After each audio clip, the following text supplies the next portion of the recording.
a 76-point deficit to McLaren, some embarrassing mistakes, and Lewis Hamilton now suggesting his car is slower than teammate Charles Leclerc's. This is not how Ferrari's much-hyped 2025 season was supposed to start. We've only had 3 rounds of a 24-race schedule, but there's already been a season's worth of Ferrari storylines since testing, when all the hype around Ferrari's new super team reached fever pitch. Now, Ferrari has a mighty points and performance deficit to claw back on McLaren, and is currently being beaten to best-of-the-rest positions by both Mercedes and Red Bull. It says a lot about Ferrari's season so far that 4th and 7th place finishes at the Japanese Grand Prix marked its biggest points haul of 2025. Hamilton's China sprint pole and victory stand alone as Ferrari's only real highlight, despite the team making it clear over the winter that starting on the front foot would be essential in fighting for the title this year. When the McLarens underdelivered in Japanese Grand Prix qualifying, it was Max Verstappen and Red Bull who capitalized. With the faster Ferrari of Leclerc still over 0.3 of a second adrift, everyone struggled to overtake at Suzuka, but Leclerc wasn't anywhere close to Verstappen and the McLarens anyway, finishing nearly 14 seconds off the final podium spot. That continues the trend of Ferrari drivers not getting anywhere close to the Grand Prix podium this year. While Ferrari did beat Mercedes for the first time this season at Suzuka, that was more down to George Russell underperforming in qualifying than any real Ferrari breakthrough. So,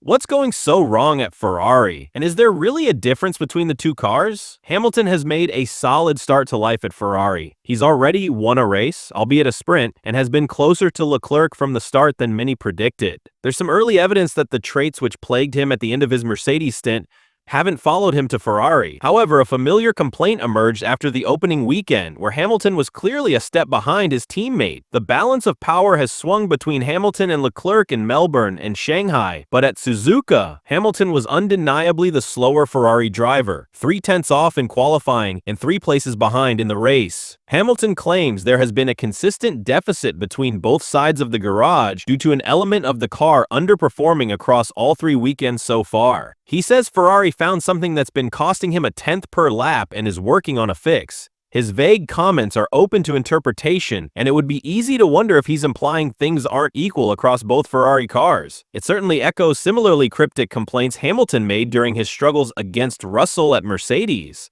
But it would be wrong to jump to conclusions about spec differences. More likely, Hamilton is referring to diverging setup paths across the two garages. At the season-seeping Australian Grand Prix, as he was getting up to speed with his new team, Hamilton largely followed Ferrari's lead. But in China, feeling more confident, he opted for his own setup, and that immediately paid off with a brilliant sprint pole and victory. However, post-sprint setup changes went wrong, resulting in a difficult Grand Prix where he was slower than Leclerc, even though Leclerc's car had sustained damage. Leclerc's weekend was the inverse. He initially struggled against Hamilton but recovered after setup changes. Things got worse for Hamilton when he was disqualified for excessive plank wear, a result of his ride height being too low. Leclerc was also disqualified, but Hamilton's DQ stemmed directly from setup decisions and ride height errors. Fast forward to Suzuka, and Hamilton continued to experiment with his setup, once again doing things his own way. According to team boss Fred Vasseur, the setup differences come down to driver preference.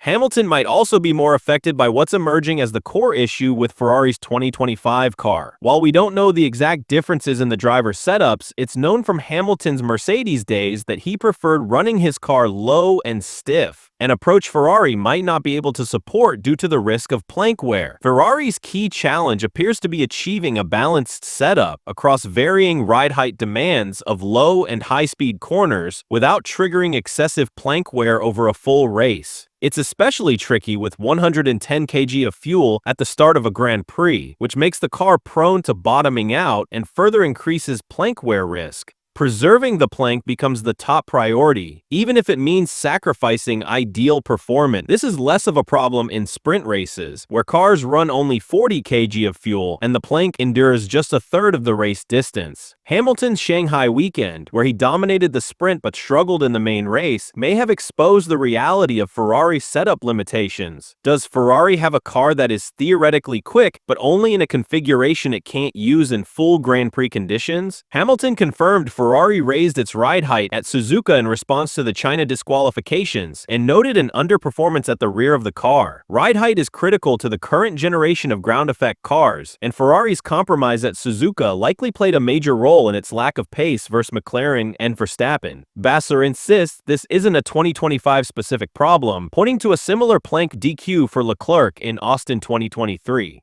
One area where the 2025 car differs is in cockpit position. It's been moved 2.5 cm rearward from the front axle to improve airflow over the front wheels and into the floor. That's something Hamilton welcomed, having disliked Mercedes' more forward cockpit position. To enable the rearward cockpit, Ferrari shortened the gearbox casing, which moved the gearbox's deepest point closer to the rear axle. This affects how the suspension reacts and may require a softer rear suspension, helping Ferrari's grip in slow-speed corners. Combined with a unique diffuser design optimized for low-speed performance, this could be forcing Ferrari to run a higher rear ride height to avoid plank wear in fast corners, since the car squats more under load with softer suspension. Striking the right balance between setups for high and low-speed corners has proven difficult, especially as conditions evolve over a race weekend. Ferrari is quick in slow corners, but can't match McLaren in high-speed sections. So far, Ferrari hasn't found that ride height sweet spot. Statistically, this is a disastrous start. Without the China sprint, it would be Ferrari's weakest season opener since its scoreless 2009 campaign under new regulations. Its rivals are already pulling away, and Ferrari is closer in points to Williams and a one-car Red Bull than it is to McLaren. Vasseur, though, believes the points don't reflect Ferrari's progress.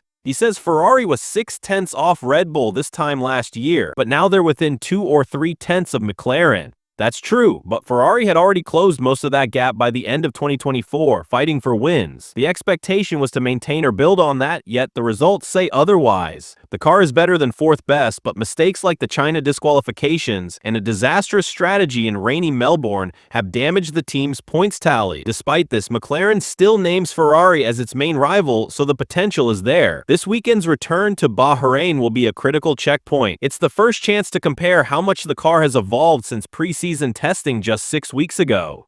Bahrain was where the first warning signs for Ferrari's tricky 2025 emerged, as McLaren looked more consistent and Ferrari's pace swung dramatically. Vasseur wants to repeat Ferrari's 2024 approach, where there was no magic bullet, but 10 small gains that collectively added up. Both drivers are awaiting upgrades, and there are rumors of a new floor arriving at Sakhir. Leclerc says, "We're just not fast enough," while Hamilton believes Suzuka showed Ferrari's true pace ceiling. Until the upgrades arrive, solving the ride height puzzle is Ferrari's best bet at improvement, since it's closely tied to driver confidence. Hamilton is seeking validation in Bahrain for a Suzuka setup change that helped him feel more connected to the car. If it delivers again, he's confident he can start maximizing the SF25. Bahrain will test whether the discrepancy Hamilton feels still exists. A technical issue during preseason testing meant he missed a full race simulation, but Leclerc was well off Lando Norris's pace during his own runs.